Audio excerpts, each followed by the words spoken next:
Hello and welcome to this RICS webinar. Thank you so much for joining us this morning, this afternoon, this evening, wherever you are in the world. We are really lucky today to be joined by two lawyer colleagues from Bristow's who are going to talk to us about one of the really important areas of risk for firms who are practicing in the UK or who maybe deal with UK property in any way, and we will have time for questions at the end of the webinar, so if you'd like to put them into the question box, we'll have time to put them to our presenters at the end. We're joined today by Alex Torides, who's the Risk and Compliance Manager at Bristow's, and his colleague Tim Allen, who's a partner at that firm. So I'm going to hand over to you. Alex, I think you're starting. Thank you very much, Christine, and thank you to all of you that have joined. Quick couple of words by way of background and we'll get started. I'm the Risk and Compliance Manager at Bristow's LLP, law firm based predominantly in London, and I'm delighted to present this with my colleague Tim Allen, a partner in the firm. He specialises in real estate matters. So I'm going to be talking for the first part of this presentation for about 10 to 15 minutes or so, and my subject will focus on financial sanctions coming out of the United Kingdom, and I'm going to now move on to the first slide.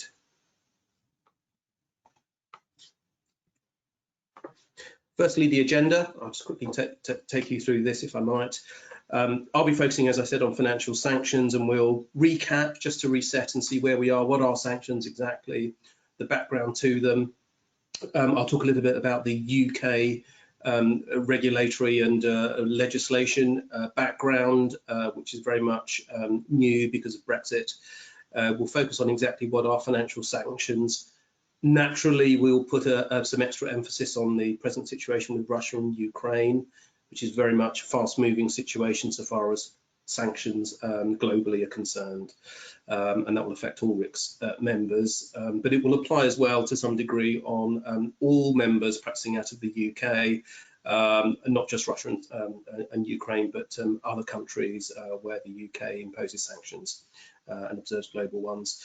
I will give some tips. I will talk about why these sanctions are important to RICS members, why you should care, and hopefully some pros and cons, and some things to think about when you're planning your compliance in your day-to-day work. Can I take this work on? Can I pay this money out? And so on. Tim will then talk about the importance of complying with financial sanctions with particular focus on ECTEA, and he will double down on the overseas entity regulations that have come in, how they're affecting people, and he will take you through beneficial ownership, matters to think about in relation to the land registry, verification, and will also provide, I think, some very helpful, we hope, practical advice and give a conclusion on ECTEA and what that means for RICS members going forward, and also how that's affecting other professionals like lawyers.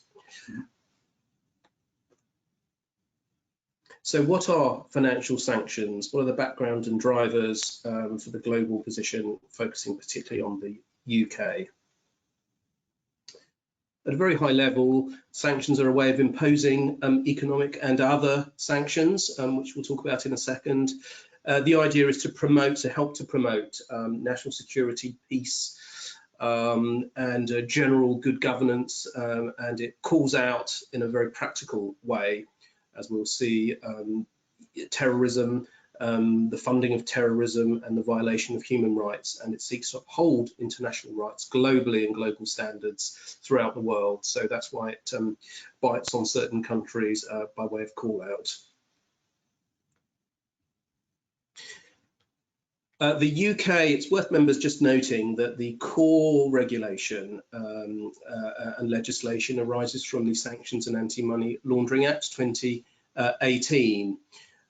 You can see here that that gives the power to impose sanctions of a variety of methods. So it's not just financial sanctions, although I'll be focusing on my talk today, but just note that SAMLA, as I'm going to call it in this talk, also gives the power to the UK government to impose additional sanctions such as transportation in shipping and aircraft, immigration and trade and export sanctions. But today we're going to be focusing more on financial sanctions, which are very varied. They're more varied than the 3 bullet points I put there. I've just highlighted some of the key ones that might affect RICS members, but you'll note that they deal with the prevention of assets being moved around by sanctioned individuals or indeed sanctioned regimes, such as Lebanon, for example, Russia, of course, and as well as individuals and institutions in those countries. So funds are cut off, funds are freezed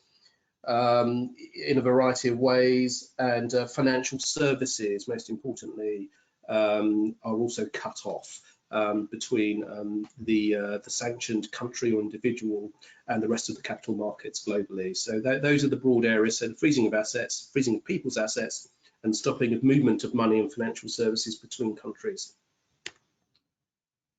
So what do they do in practice? Well, they stop us. They stop us from making funds available, as I just mentioned, or indeed economic resources to a sanctioned party or indeed a regime. They prevent us from dealing with funds or economic resources, and that's very broad, and we'll see some real examples of that. So they stop us primarily. Here's the primary principal offence. We can't directly deal with funds for designated people or regimes. We can't make financial services available, and we can't provide a whole range of professional services, and we'll talk about whether that currently captures RICS members. In addition, we can't carry out functions that might enable others to deal with their financial resources, and we can't participate in any way, for example, by providing trust services, company secretarial services, ways that may support the evasion of economic sanctions. So watch out, some of my messages, watch out sending or receiving money that might involve designated person, might involve a regime sanctioned country. Be careful receiving money. This includes billing, unfortunately for RICS members as well. Those perhaps exiting Russia at the moment will need to be very careful. Holding money. Now that's not so much for RICS members, but those that are multidisciplinary, for example, or those that may facilitate the holding of money, dealing with, for example, family offices. Those are things that you need to be very careful that you're not enabling the holding of monies to avoid sanctions. And you must avoid, similarly, the assistance of transferring assets. Most obviously for RICS members, we're talking about real estate assets, either held directly or through some sort of other vehicle, for example, an SPV, that may be held through a trust or even directly by the UBO in question. We can't assist or enable, and we'll see a diagram in a moment of what that might look like in a straw example provided by the National Crime Agency. I mentioned that I would just focus down on, now that we've looked at the general powers and the general things to watch out for, what's happening in Russia and Ukraine. Of course, anyone in the last 12 months, and it's almost exactly 12 months since the invasion. In fact, just a year ago today, there was a global meeting. The UK's Prime Minister is there today and has been speaking. And just a year ago today, it's sobering to think that the discussion at the same meeting a year ago was whether or not Russia would actually invade. Of course it has, it's a full-scale invasion. Now, the history of this is important. It's kicked back on since 2014 and the annexation of Crimea, when the UK started to impose sanctions to try and rein in the behaviour of Russia, try and seek, as sanctions are designed to do, to put pressure on its behaviour and to seek to deter it from carrying out further acts or invading further into Ukrainian territory. So individuals and entities were targeted at that time. Asset freezers of designated persons were imposed for the first time, involving Russian individuals, those connected with Russia, and seemed to be an important part of the Putin regime at the time. And travel bans were also imposed around that time. So the starting of what we're currently seeing, obviously we're seeing a far more intense legislation program from the UK and globally against Russia. Interesting to compare these trends, which of course is a tightening, ever tightening of these sanctions since the war has started, and the intensity has increased. So if you compare where we are today from where we were then, and around the time of Brexit, according to the statistics of the NCA, around 183 individuals. So that's not the date of the vote, but the date the UK left. For those that care about these things, 183 individuals and 53 entities were subject to UK financial sanctions. That is Russian entities, essentially, those connected with Russia.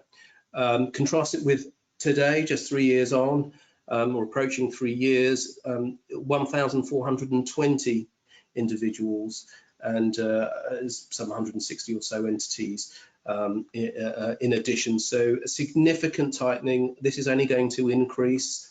And you'll see that this tightening also means that the services us professionals that can provide, lawyers, accountants, architects, engineers, and of course, surveyors and RICS members and asset managers, I think very importantly, the services are, the net is closing as well, so it's becoming even narrower and greater care is needed, or else we all risk falling foul of these very powerful and criminal sanctions.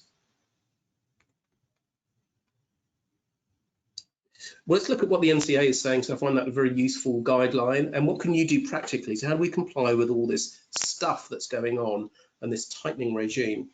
Well, RICS members generally will be used to, for those that, especially those carrying out estate agency services, used to the sorts of things that we have to do when we carry out due diligence on a customer.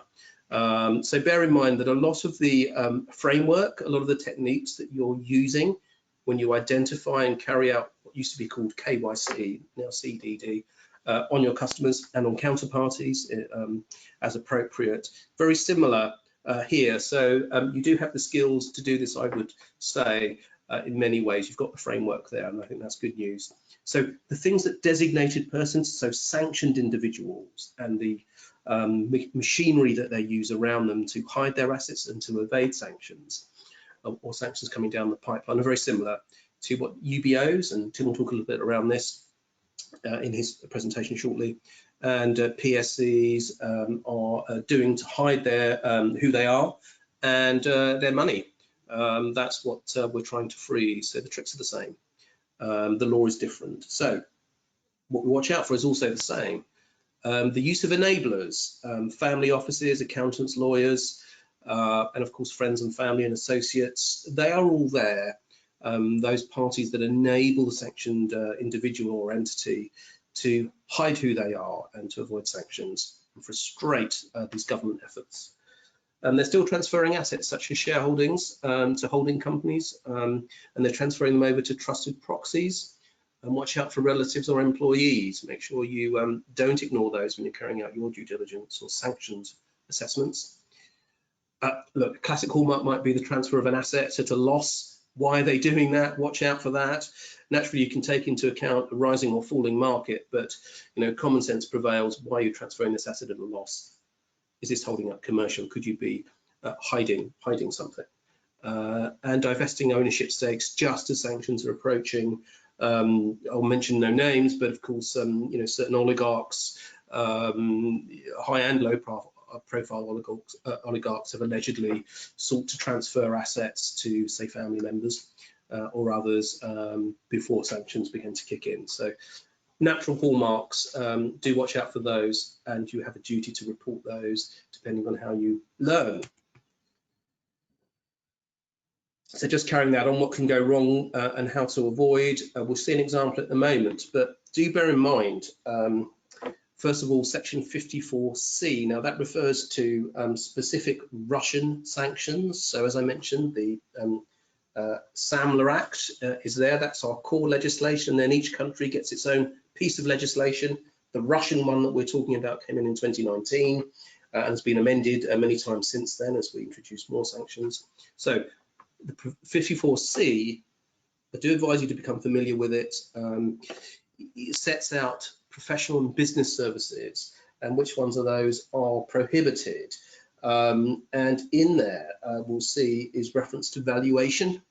Don't panic about that. It's in the context of audit and accounting services, but nonetheless, valuation is included in this definition of what professional and business services are prohibited. In addition to that, project management is also prohibited. Query, could that include what RICS members do? It's aimed predominantly at architects and engineering. But this is becoming uncomfortably close, I think, to what members do, particularly those with complex businesses, larger businesses, or indeed niche businesses that might focus just on that kind of work. Do take care. And I think that even if you're coming into the firing line, into scope, even if you're not technically carrying out valuation or project management, and I think generally you won't be, could you be enabling that? What are you seeing? Just be aware of these things. Trust services as well, not aimed again directly at RICS members, but asset managers could be involved in making arrangements, couldn't they? Trust services is defined very broadly in this piece of legislation, this 2019 Act. This slide, I would ask you to read at your leisure afterwards, because it just backs up some of the things I've already presented, because I'd like to just finish up, and I'm coming to the end on just a couple of minutes left on a couple of slides. Why do we care? Well, that's helpful of me, isn't it? Prison, exclamation mark. These are serious offences. The same with Tim's presentation shortly. You'll see the ECTEA sign-offs are also criminal. These are serious matters, and although they're not aimed squarely at some of the things that RICS members do at the moment, you can see that we can be sucked into the vortex of what's passing. So, and the teeth, the penalties are very high. Reputational risks as well. I do get members asking me for advice around this. You know, it may be legally okay to do X, but should we really get involved with that? That's obviously a business decision for you, but you know, you'll see some of the financial penalties that have arisen, most notably Standard Chartered Bank fined over £20 million for various breaches of sanctions. So high risks, links to jurisdictions that are subject to sanctions, politically exposed persons, unnecessarily complex corporate structures. These are all the things that you'll know from your AML checking. Watch out for those. And again, this kind of backs up what I was talking about earlier, but clear due diligence, knowing who you're dealing with, but also knowing, importantly, what isn't allowed by sanctions. That is the important piece of the jigsaw, and that's really what's changed compared to AML. Here's an example of reputation being destroyed very quickly. These are allegations involving a law firm called Discreet Law. This is an article from the Times on the 26th of January. It's plastered all over the press at the time. You know, allegedly assisting this alleged mercenary Yevgeny Prigozhin, this law firm, no doubt, is dealing now with a very sticky situation. For law firm, read asset manager, read RICS member. I think that is the end of my presentation, and over to Tim. Thank you very much, Alex. The Ukraine war and the need to impose sanctions on individuals associated with Putin's regime accelerated efforts to address the global reputation of UK real estate and prime residential real estate in London in particular as being vulnerable to money laundering. The Register of Overseas Entities was introduced by the Economic Crime, Transparency and Enforcement Act 2022, or ECTEA for short, and its purpose is to improve the transparency of the market by requiring overseas entities to identify their beneficial owners and, in some cases, their managing officers and any trust in their corporate structure as well. The register came into effect on the 1st of August 22. Land registry aspects took effect on the 5th of September last year, and the 31st of January 23 marked the deadline for overseas entities that own either a freehold or a lease that was granted for a term of more than 7 years to complete their registration at Companies House. If you've got overseas clients or are involved in a transaction with an overseas entity, then this is an important date. If an overseas entity qualifies for registration, but it hasn't made an application by the deadline, then criminal sanctions can apply in the form of fines up to a maximum of £2,500 per day and a prison sentence of up to 5 years. Importantly, an entity that's in breach and hasn't completed its application will be unable to complete any major dealings with its UK real estate until the formalities are in order. We understand there are about 31,000 overseas entities that need to register. As at this morning, there were 25,300 completed registrations at Companies House, so there's a significant number of applications that are still outstanding. The first takeaway point here is that the scope of transactions that are impacted by the register is very broad. It touches any overseas entity that acquired freehold or leasehold property since the 1st of January 1999 in England and Wales, touches any entity that's looking to acquire or dispose of a qualifying estate, and any entity that's disposed of a qualifying estate since the 28th of February 2022 in England and Wales again. It indirectly impacts any company or individual that's transacting with an overseas entity, because compliance with the requirements of the register is controlled by title restrictions. Lenders need to factor the requirements of the register into lending terms and the management of existing loan books. Borrowers need to take note, because a failure to secure registration could mean an inability to comply with the fundamental obligation to provide the lender with a registered first legal charge. Finally, it touches on all of us as advisors who need to understand how the new rules could impact our clients and transactions.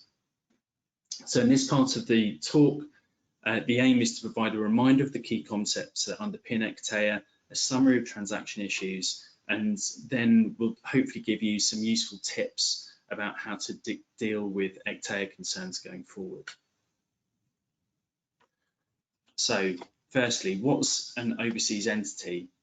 For the purposes of the register, an overseas entity is any legal entity that's governed by the law of a country or territory outside of the UK.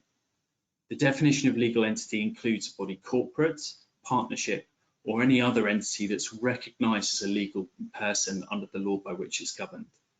So there's a couple of points to note. Jersey, Guernsey, and the Isle of Man, those are self-governing British Crown dependencies. They're not governed by UK law, and so are overseas entities for the purposes of the register.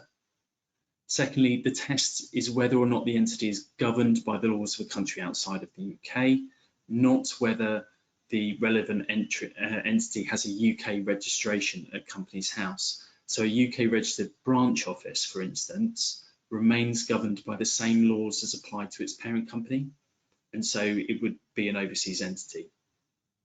Although the legislation refers to exempt overseas entities that will not be subject to registration requirements, as at today, there's no further indication as to what overseas entities will be exempt, and it may be that there are none.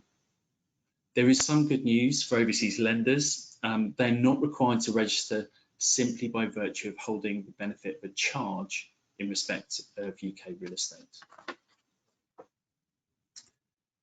So looking at beneficial ownership, first of all, a person, let's say X, is a beneficial owner of an overseas entity, Y in this case, if one or more of the following conditions are met. Condition 1, X holds either directly or indirectly more than 25% of the shares in Y. Note here that X only qualifies as an indirect owner if it holds a majority of the shares in each corporate entity in the chain between X and Y. The second condition is satisfied where X holds directly or indirectly more than 25% of the voting rights in Y. Condition 3 is that X holds the right to appoint or remove a majority of the board of Y. Condition 4 is where it has the right to exercise or actually exercises significant influence or control. Condition 5 is where X has the right to exercise significant influence or control over the activities of an entity which is not itself a legal person. So that captures trusts. All of those conditions should be familiar because they're very closely modelled on the test for persons of significant control, but they're not identical. In particular, the level of investigation required is not variable in line with a risk-based approach, which is absolutely central to the MLR. The key point to note is that assessing beneficial ownership requires an understanding of more than just the general corporate structure. It needs someone with knowledge of local rules and the ECTA regulations to go through the corporate structure at every level in order to identify the relevant beneficial owners and to consider if the significant control condition applies. In some cases, that could be relatively straightforward, but in the global business with a complex structure, it could be a significant task, and it is very likely to require input from local advisors. Moving on to the land registry restrictions, the land registry elements came into force on the 5th of September 22, as I mentioned. On that date, restrictions appeared on all registered titles held by overseas entities. Those restrictions took effect on the 31st of January 23, but there are exceptions. The restrictions don't prevent disposals where the applicant was an overseas entity or an exempt overseas entity at the time of the disposition. So that's effectively saying if you've complied with your registration requirements, then the restriction doesn't get removed, but the sale, transfer, lease is permitted to continue. The second exemption is where the disposition is made pursuant to a court order, a statutory obligation by operation of law, where it's made pursuant to a contract that was entered into before the date that the restriction was entered. Doesn't apply where the disposition follows the exercise of a lender's power of sale or the exercise of the statutory powers of the Secretary of State. Finally, dispositions made by a specified insolvency practitioner are also exempt from the requirements of the restrictions. All of the exemptions need to be certified by a conveyancer, and unusually the conveyancer has to act in their personal capacity, so they're not acting on behalf of their firm when they give that certification. Estate agents, letting agents and lawyers that are based in the UK and regulated under the money laundering regulations are all permitted to act as a verification agent. A verification agent checks the statements made to Companies House against evidence obtained from a reliable source, which is independent of the person whose identity is being verified. So client-produced information cannot be the basis of verification. BIS guidance is that a verification agent has to review the evidence available to them in a way that's skeptical, but not forensic.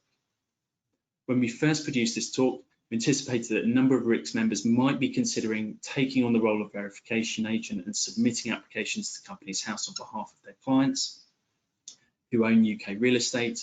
As of this morning, I can't see any letting agents or property consultancies that have been registered with that role, which suggests to me that the risk of personal criminal sanctions for getting it wrong is probably enough to put most people off. But at present, the very clear trend is for consultancies and lawyers and other advisors to work with clients to address interpretation of the rules and the impact of the register on transactions, but to leave the process of registration to others, particularly those that have a specialism in compliance or company secretarial work.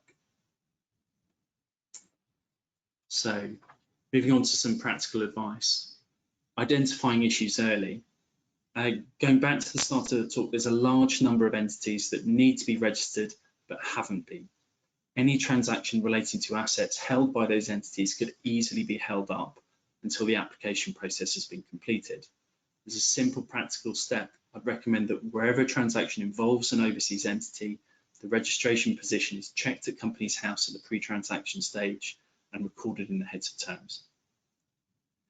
If you're acting on a transaction that exchanged before the ECTA restriction appeared on the title, but it's yet to complete, then an exemption to the restriction applies. But remember, even though the disposition can proceed, the relevant overseas entity still needs to complete its registration. In Scotland and Northern Ireland, there are specific rules. In Scotland, the look-back period runs from the 8th of December 2014. In Northern Ireland, the requirement is to register as prospective only, so there's no look-back period at all. For lenders and borrowers, this is actually the group that's most concerned by the register. It's probably lenders because they have the register has the potential to delay or complicate enforcement of defaulting loans held by overseas entities that have failed to register or keep their registration updated annually. Maintaining overseas entity registration is now appearing as a key borrower obligation. So any failure to keep records up to date could mean that there's a material breach of banking covenants. And the difficulty that lenders face is that they may find themselves unable to enforce their loan without exercising a direct power of sale. And everyone will know that's traditionally an approach that they've been really reluctant to employ.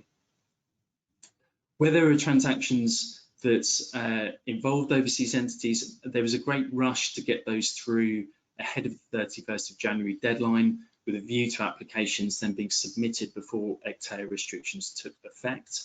Unfortunately, even if that deadline was met, then there's still a risk that the relevant land registry application could be rejected or cancelled down the line. And if there's a resubmission, then unfortunately the ECTAIA rules are going to apply in full and the restriction will bite. We're expecting a second round of ECTAIA legislation, which we hope will flesh out some of the rules, particularly those in relation to insolvency, but future changes could also extend the scope of regulations, for instance, by looking back to identify overseas entities that held qualifying estates before the current 1st of January 99 date. So, in conclusion, the register's a really radical change for the sector. It's brought about much better transparency, and it's hoped the end of the era when it was impossible to know the true ownership of UK real estate.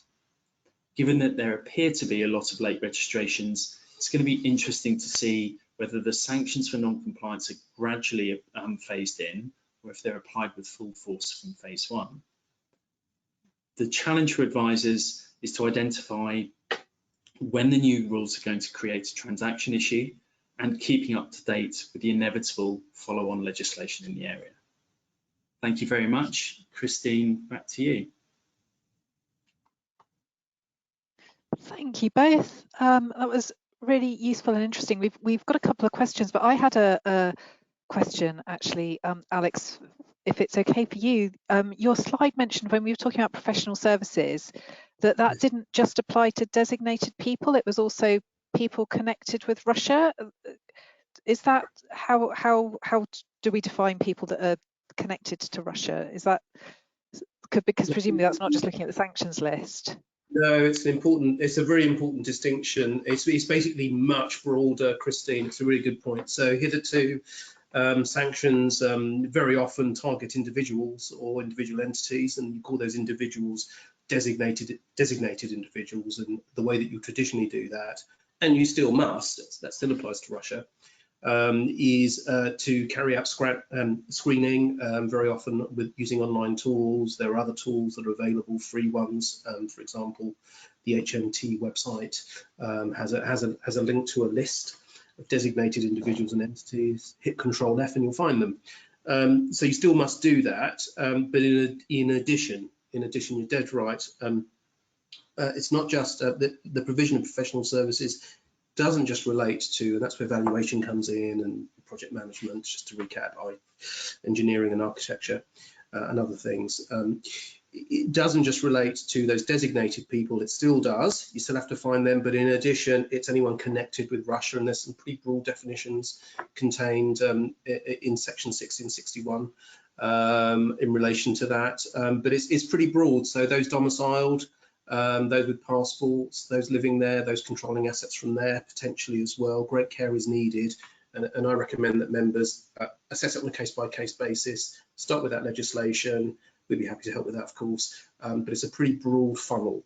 There are some prescriptions in there for those that, as I say, domicile, live in, born in, so on and so forth. It's pretty broad for those connected with Russia.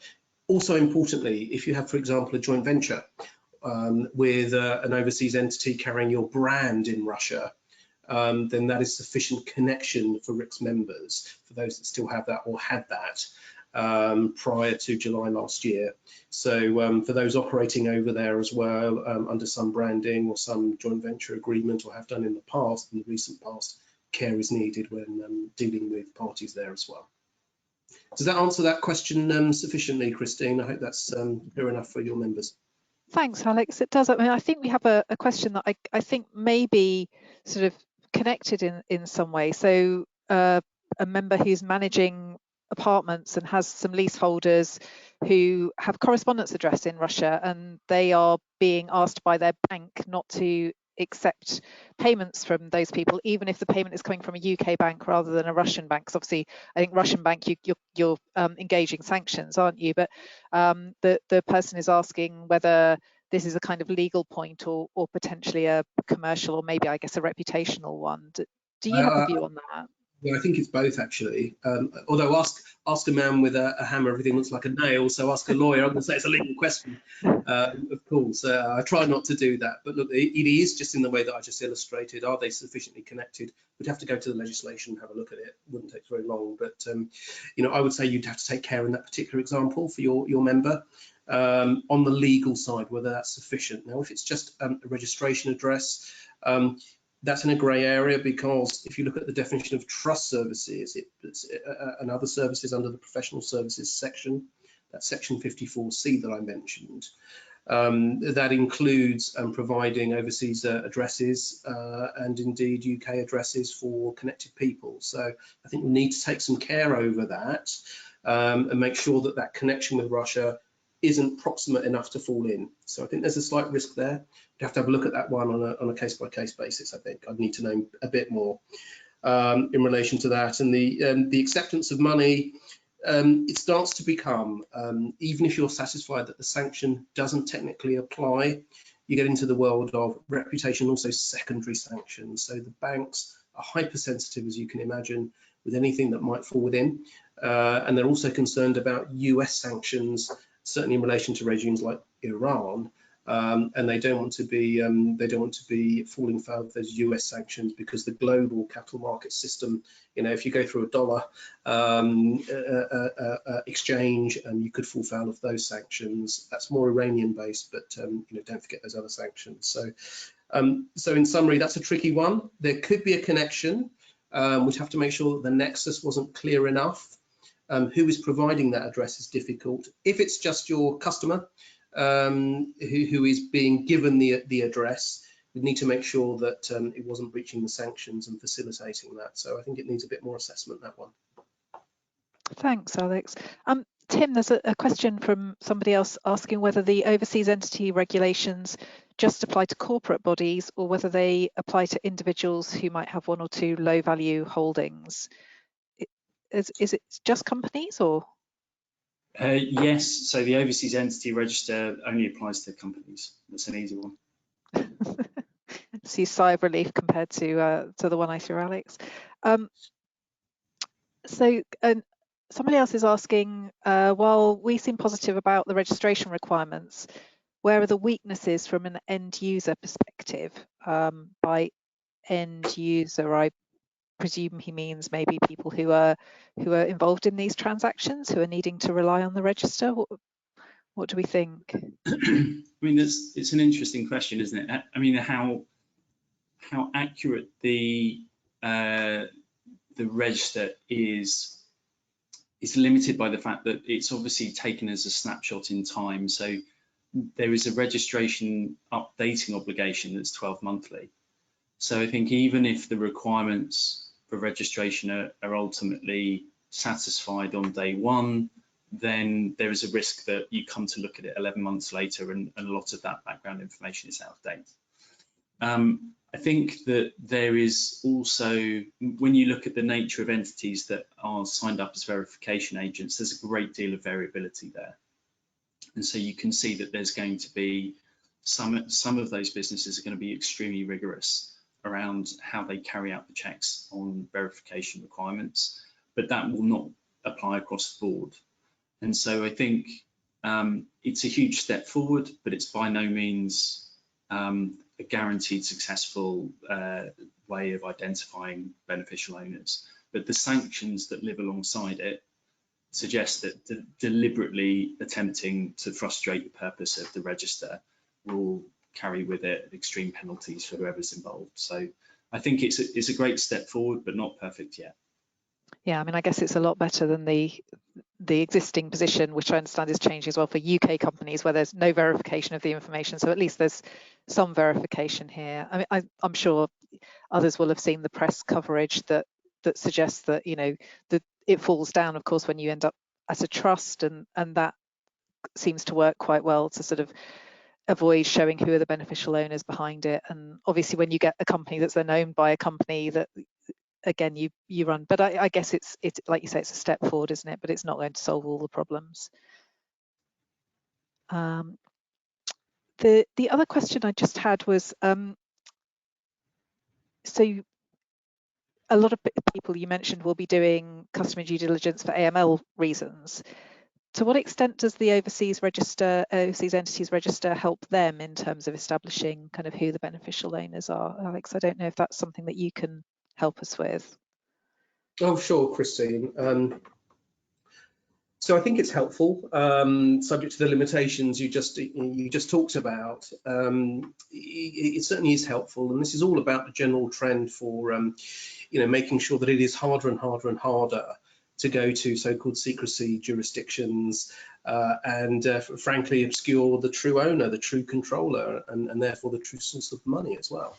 And the source of wealth from an AML language standpoint. So I think it's very helpful, but only so far as it goes. So yes, we have a duty. If you look at the HMRC guidance, which I think is only now just come out of draft for the estate agency sector, there is still that duty to find the ultimate beneficial owner. You have a duty to do that. To the extent in which you can just rely on the register will depend on the circumstances. But yes, if the question is, do I need to go and find the UBO of an entity, that's going to take you quite far along the journey for doing that, and that remains an obligation. I think members should also be aware that it will still be necessary to think about all the surrounding circumstances to be AML compliant. So for a very basic case, simplified case for using AML language, then that might be enough to say I've identified the UBO, that's all I need to do. I'm going to rely on the register. It's signed off by a credible lawyer or a trust service provider that we know. We know everything we need to know about this customer beyond the UBO that we've now identified. It all stacks up. The counterparty's low risk. It's all being funded by a pension fund or something like that. Off we go. You can stop there and feel quite confident, I think, frankly, in relying on the registration under ICTEA. But more complicated questions involving, secrecy jurisdictions, and you don't know why, where perhaps the sector involved, the source of funds is coming from party A, they've made their money in oil and gas or mining, and it's all a bit nefarious. Not that that's not permissible, but it just puts up the risk level. There's a jurisdiction involved with the counterparty. I don't know, Iraq, Iran, Afghanistan, Syria, Myanmar, any of those. There are some features there that elevate the risk, which is an AML assessment. Then just identifying the UBO will just be a part of it. So you can sort of use that. It might be labour saving, but you're going to need to go think about going deeper. Is that UBO in fact the controller? There's a statement that says they are, but you don't necessarily, you can't necessarily rely on that completely where you have a number of warning lights on the dashboard. You're going to need to be critical of everything, including that particular entry. So go and find out where the money's from and who they really are. That's great, thanks, Alex.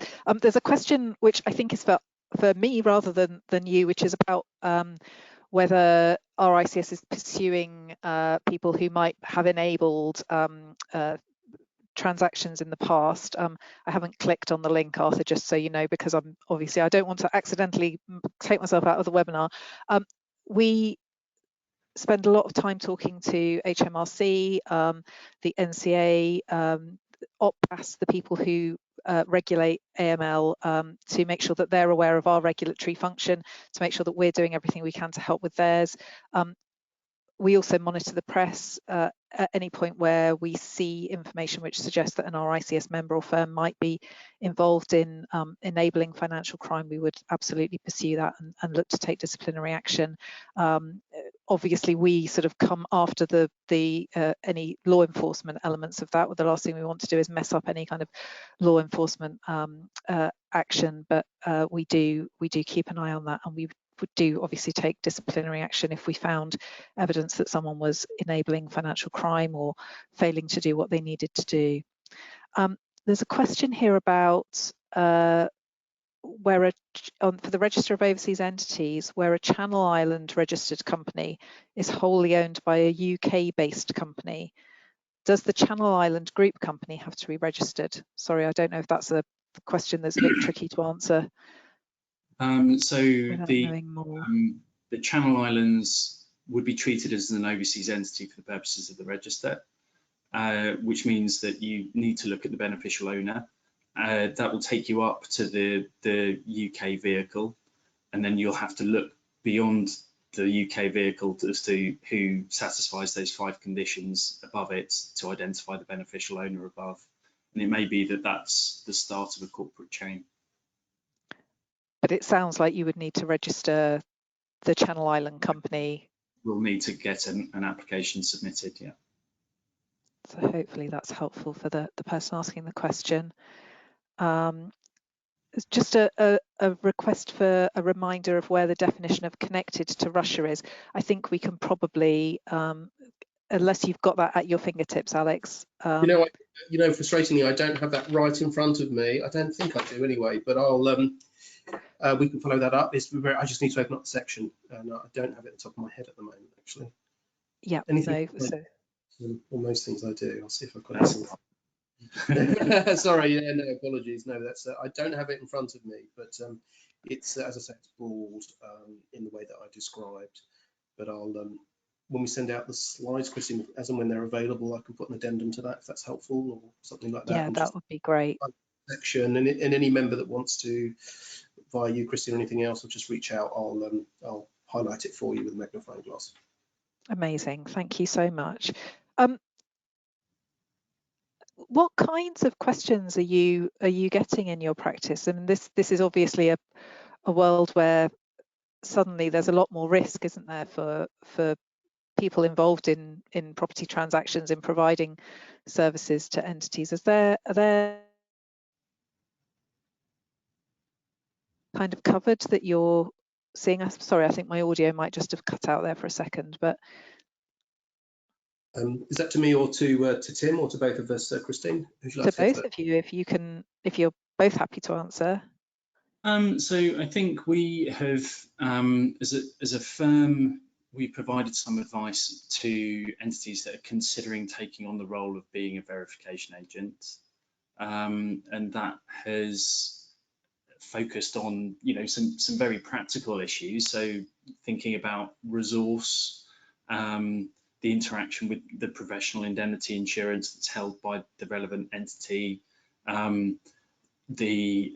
there's the right level of expertise either in the business or in advisors they have a close relationship with, and whether from a practical perspective this is an obligation that particular entity wants to commit to providing over a long period of time because of this renewal obligation. So if you act as a verification agent today, are you happy that you're likely to be asked again in 12 months' time?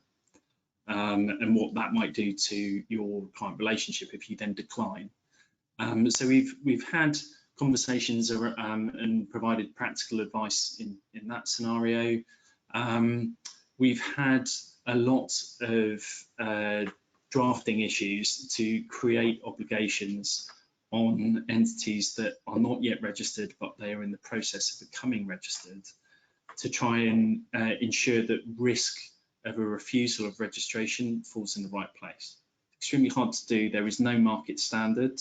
I don't think the transitional period was so brief and ECTA came in so quickly. I don't think the legal market got to a position where everyone was sending out similar drafting.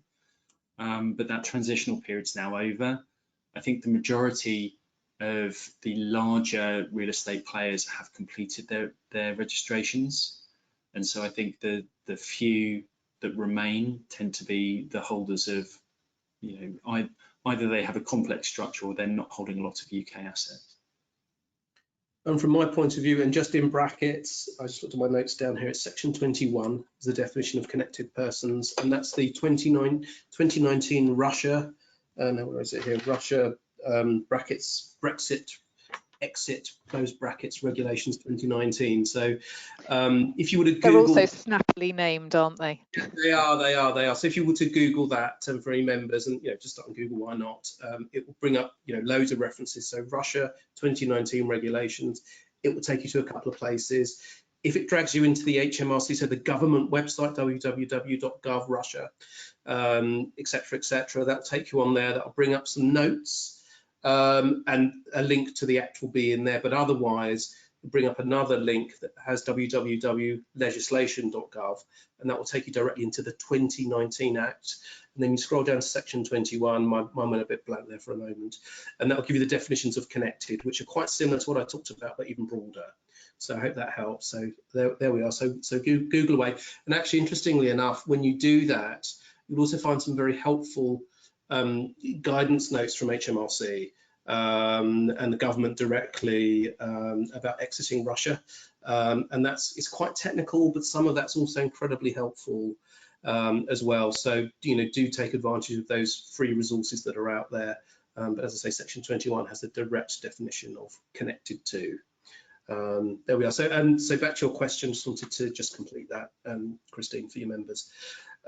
Yeah, I'm getting a range of questions in relation to anything to do with that over to Tim, but in relation to sanctions, because they're so fast moving, people are concerned. There was concern about valuation and whether or not valuation could fit in.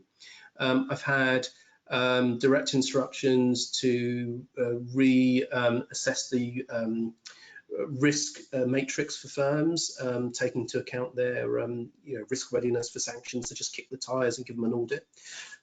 Seen that a few times. And then direct questions around payments in and out of clients that, as you say, have a connection with many countries, not just Russia. The Russia stuff has obviously increased recently. The sorts of queries around, are we caught, aren't we caught, can we do this, can I take this money, what about this this UBO who's got this connection with Russia, as you say. I don't get a lot of designated people, because once members screen and find them, they know what to do. I have had in the past questions around, I think we've made a mistake, how do we report it in a soft way, or the correct way that also minimises risk for the business. I've had those sorts of queries, which is more damage limitation pieces, and how to call themselves out. But generally, I find that members want to comply with these fast-moving sanctions, and so it's interpretation around many of the topics that you've actually asked me about today. Yeah, thank you. It's worth saying, I think, as well, that OFSI, the sort of enforcement agency, publishes guidance as well, doesn't it? Which I found quite helpful sometimes when I've been looking for answers to questions. Doesn't answer everything, but worth a look. No, that's a good shout. It's very helpful guidance that's out there. As I say, a lot of it's pretty technical, but I would say persevere with it, because when it gets practical, it's very, very helpful indeed. So do keep going, and it's quite useful. And there's also some YouTube stuff put out from OFSI and HMT as well. There's a very good presentation from HMT that came out in January, and it's lengthy. It's over an hour, but they're very knowledgeable. And I think that's a good framework for those people responsible for compliance at your members. If they have someone specifically doing that, have a look at start with YouTube. Not where I'd have thought to start, so that's really helpful advice. We've got a couple more questions coming. One about whether a UK PLC with overseas majority shareholders would be classified as an overseas entity and require registration. Tim, is that something you're able to help with? If it's a UK PLC, then it's not an overseas entity. But it will have its own listing requirements to identify all of its shareholders.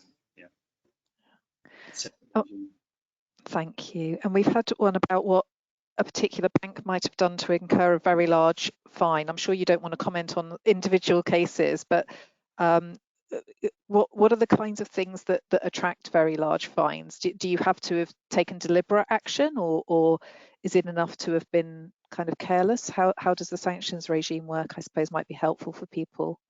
No, absolutely. And look, I mean, sometimes it's proportionate to your turnover, the fining regime. So the bigger banks will find, the banks generally with huge, market caps will find, and large turnovers will find bigger fines than, your typical RICS member. of course. But look, there are grades. So firstly, remember that it's a criminal sanction for one to take deliberate steps. The primary offences I talked about earlier, so deliberately enabling. And it is very much around deliberate for those very serious offences. In relation to criminal fines, it depends on the regulator. You have a different regulator than the banks to some degree. So here it might be RICS if you're a RICS member, and they all coordinate, as you say, Christine.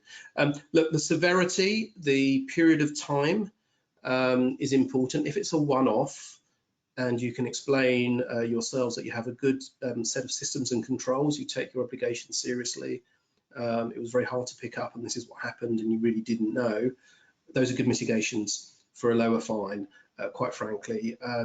You know, having no attempts, no systems to try and pick up, no screening, or even worse, ignoring the red flags are going to up the fine scale, just like in AML as well. So those are some of the predominant criteria, is the length and duration and severity.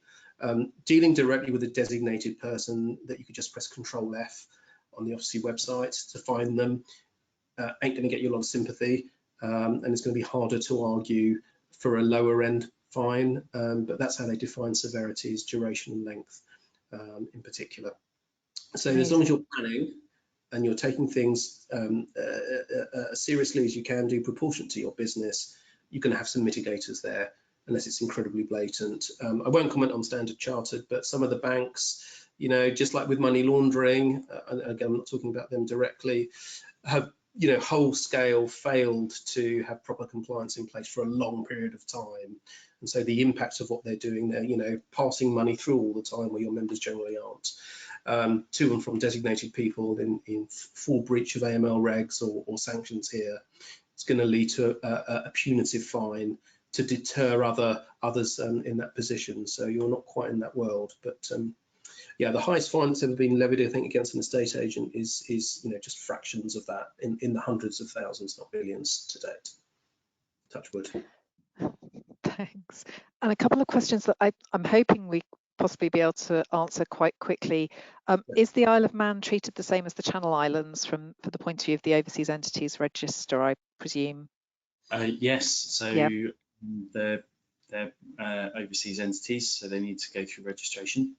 Yeah, and national pension funds for other countries, Norwegian, Canadian, and PIF. I don't know what PIF stands for. Would they need to be registered? So if a property is owned by a national pension fund from somewhere else, it's quite likely. Well, depending on how they hold, the pension fund won't directly hold the asset, so it's quite likely that they would have an SPV that holds the legal title, which could either be in their company of in their country of registration, so it would be overseas, or more likely they would use UK nominees to hold the legal title, in which case your the PSC obligations apply, but not the register of overseas entities. Thank you. And there's a question. I'm not sure quite what the question is, but if you're mostly doing residential surveys and valuations and ask potential clients whether they consider themselves to be a politically exposed person as defined by the AML legislation, I mean, that seems to me to be a good idea. Yeah, no, it's a good idea to ask. You don't have to do this online verification. Start with asking if you believe and continue. Yep. Excellent. And do your risk management. Do think about what your risks are, I think, is always always do that. Yeah. The thing we'd want to say. We're just coming to the end. I just want to say a huge thank you to Tim and to Alex for giving up their time to help us this morning. It's been really useful. The slides and the recording will be available in the online academy if you want to go back and check anything. As we said, there's lots of information online. You can contact me if you have questions, and RICS will try to help. But I think that the message we would want you all to take away is, you know, do your risk assessment, think carefully, use the resources that are available to you to make sure that you're not kind of enabling this kind of financial crime, and that we're all doing what we can to make sure that that, you know, the government's legislation and the overseas, and all of the attempts that we're making to make sure that these people can't move money and can't improperly use money that they shouldn't be able to use are complied with. So thank you so much, Alex and Tim. I really appreciate your time. Thank you to everyone who attended. I hope you found it useful. Yeah, do feel free to contact us if you need anything else. Cheerio. Thank you.